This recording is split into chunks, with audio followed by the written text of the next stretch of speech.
Good morning, everyone. Let's talk about something uncomfortable today, about those moments when relationships take a turn we didn't expect, when someone's behavior feels harmful or toxic. And let's start with an important truth. It's easy to look outward, to label someone as evil when their actions hurt us. But what if we paused for a moment and asked a harder question? What's really happening here? We all make mistakes. We all have moments when we snap, when we say something we regret, or when we're not our best selves.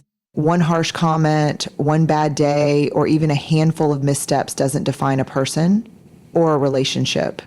But when harmful behaviors become a pattern, that's when we need to pay closer attention. Patterns are the repeated choices and behaviors that tell a deeper story about someone's character or state of mind. They're like the brushstrokes in a painting. Each one might seem small on its own, but together they create a larger picture. So when we're evaluating someone's impact on our lives, it's crucial to focus on the bigger picture, not the isolated moments. For example, someone might say something hurtful in a moment of frustration and then genuinely apologize and make an effort to do better. That's not a pattern, that's being human.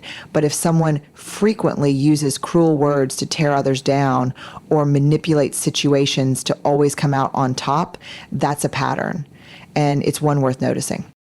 The tricky part is that patterns aren't always obvious at first. Harmful behaviors can start subtly, like an offhand comment here, a controlling gesture there. At first, they might seem insignificant or easy to excuse. She's just having a bad day. It's not a big deal. But over time, these small moments add up. When you find yourself constantly feeling unsettled, second-guessing your instincts, or questioning your worth, it's time to take a step back and ask, is this a pattern? Here's why paying attention to patterns is so important. Patterns reveal intent and priorities. They show us what someone values, how they handle conflict, and whether they're willing to take responsibility for their actions. While one mistake might be a slip, a pattern of toxic behavior often signals a deeper issue, one that won't magically fix itself without accountability and effort. But there's a flip side to this. As we pay attention to patterns in others, we also need to reflect on the patterns in ourselves. Are we allowing certain behaviors because we're afraid to set boundaries? Are we excusing harmful actions because we're afraid of confrontation? Self-awareness is a critical part of this process. Recognizing someone else's pattern of harm means nothing if we don't also recognize our own patterns of tolerance. And let's address the elephant in the room. This process doesn't require perfection from anyone. It's not about seeking a flawless partner, friend, or colleague. Perfection isn't real, and expecting it from others only sets us up for disappointment. What matters is intention and effort. When someone makes a mistake, do they acknowledge it? Do they take steps to make amends? Do they actively try to change their behavior? Those are the signs of growth, and those are the people worth investing in. In contrast, when someone repeatedly dismisses your feelings, deflects responsibility, or doubles down on hurtful behavior, it's a sign that their patterns aren't changing and that you may need to reevaluate their relationship. This isn't about punishment or revenge. It's about self-respect. You deserve relationships that are built on trust, kindness, and mutual care, not ones where harmful patterns go unchecked. Ultimately, paying attention to patterns is about giving yourself permission to prioritize your well-being. It's about trusting your instincts, honoring your boundaries, and remembering that you don't have to settle for relationships that leave you feeling small, confused, or unseen. By focusing on patterns, not perfection, you empower yourself to choose relationships that align with your values and nourish your soul. Because the truth is, the people we surround ourselves with shape the way we see ourselves and the world. And you are too valuable, too worthy to let anyone's harmful patterns define your story. Shame is one of the most insidious forces in human relationships. It's not just a fleeting feeling of guilt or embarrassment. It's the deep, painful sense that we are fundamentally flawed, unworthy of love, or broken beyond repair. When shame is weaponized, it becomes a powerful tool of control and harm, and its effects can linger long after the moment has passed. Let's break this down. Shame is different from guilt. Guilt says, I made a mistake. Shame says, I am a mistake. When someone wields shame against you, they're not just pointing out something you've done wrong, they're attacking your very sense of self. It might come in the form of a cutting comment, a subtle dismissal, or a public humiliation. Over time, these moments can erode your confidence, make you question your worth, and trap you in a cycle of self-doubt. The weaponization of shame often starts subtly. Maybe it's a sarcastic remark that's brushed off as a joke. Maybe it's a comparison that makes you feel less than. Why can't you be more like her? Or maybe it's a look of disappointment that speaks louder than words. These small, seemingly harmless actions can accumulate, creating an environment where you feel like you're constantly falling short. And because shame is such a primal, overwhelming emotion, it can be hard to recognize when it's being used against you, especially by someone you trust or love. The thing about shame is that it thrives in secrecy and silence. When someone shames you, the natural reaction is often to retreat inward. You might internalize their words, replaying them over and over in your mind. Maybe they're right. Maybe I'm not good enough. This self-blame only reinforces the cycle, making it harder to see the behavior for what it truly is, a form of manipulation. Here's the painful truth. People who weaponize shame are often deeply insecure themselves. They use shame as a way to deflect attention from their own vulnerabilities or to maintain control in a relationship. By making you feel small, they feel bigger. By pointing out your flaws, they avoid confronting their own.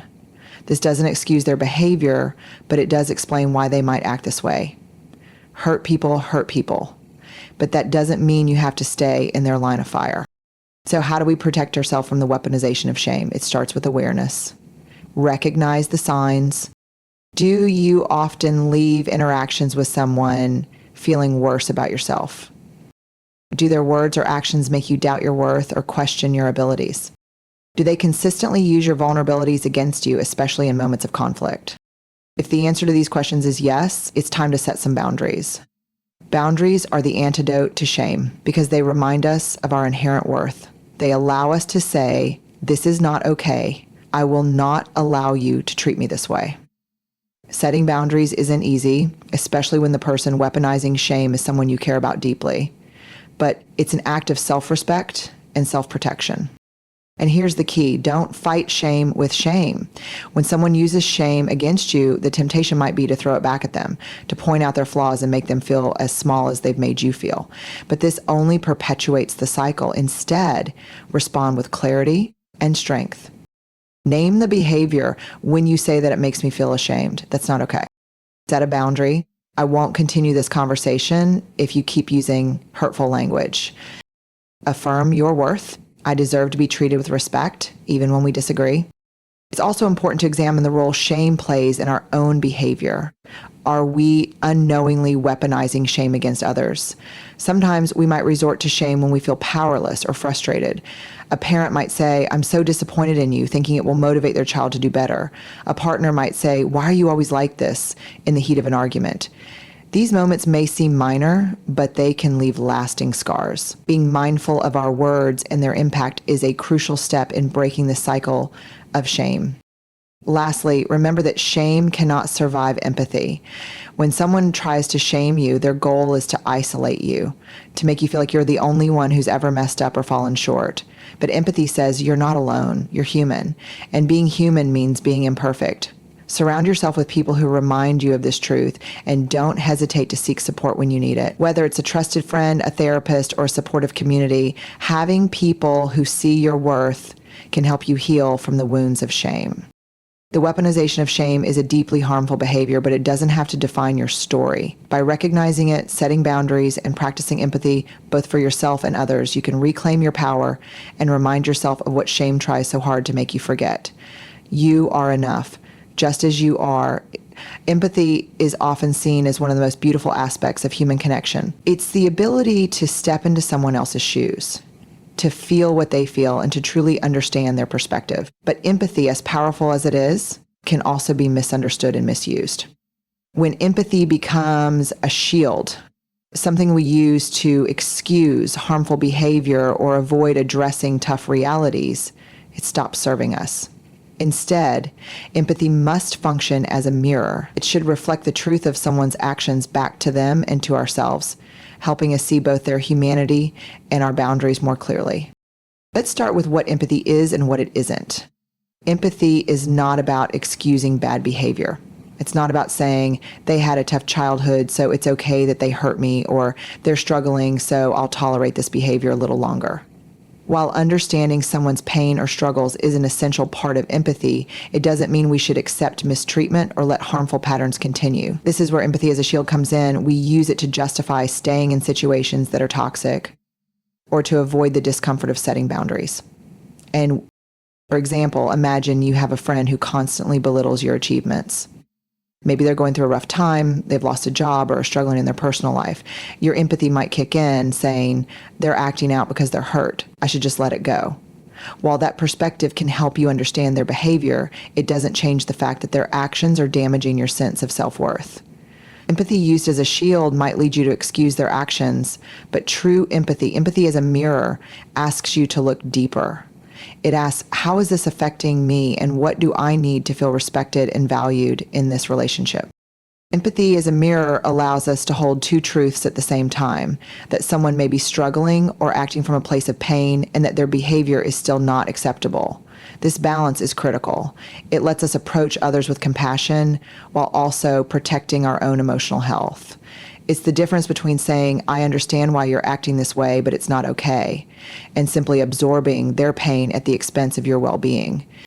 Here's why this distinction is so important. When we use empathy as a shield, we risk losing ourselves. We become so focused on the other person's story, their struggles, their pain, their needs, that we forget our own. Over time, this can lead to resentment, burnout, and a loss of self-respect.